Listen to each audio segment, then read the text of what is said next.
Ano na mga pet lovers mga kapuso nga mubuhi og mga iro apan mas lahi na gyud kung ang panimay sa ka pet lover mubuhi dili lang usa, upat, walo apan dulan sa 30 ka mga iro.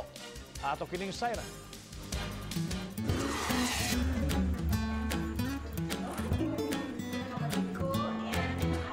Sila ang mga mas naila nga man's best friend. Dawa mahanaw sa ilang karakter ang loyalty o ang ilang pagkabantay sa mga panimay sa ilang mga pet owners. So dining usa ka panimay sa Barangay Ermita, murabag Dog's World kay ang ilang mga binuhing iro, dili lang kay 3, 6, 8, apan dulan gayud sa 30. Alang kang Dr. Maria Victoria C., wa na nila isipa pa nga pet ang mga iro apan kabahin na sa ilang pamilya ang iyang mga toy dogs.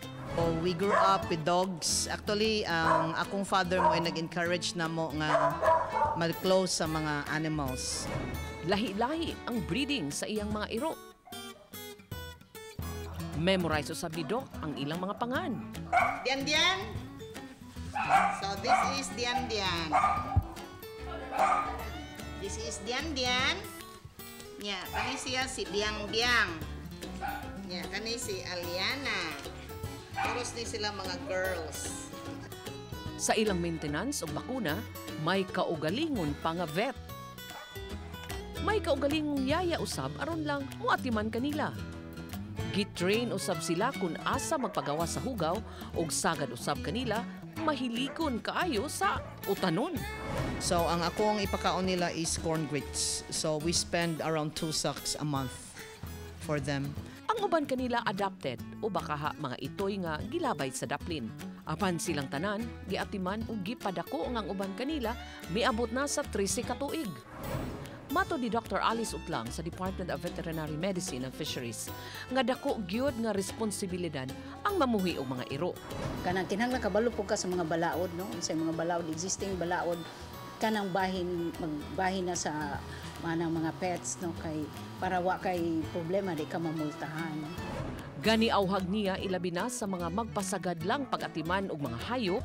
Kanang sa di gyud kabalo, ang amo advice gyud better not to have a dog or cat, no? So kung naa ka karon, no, wa di ka kaatiman.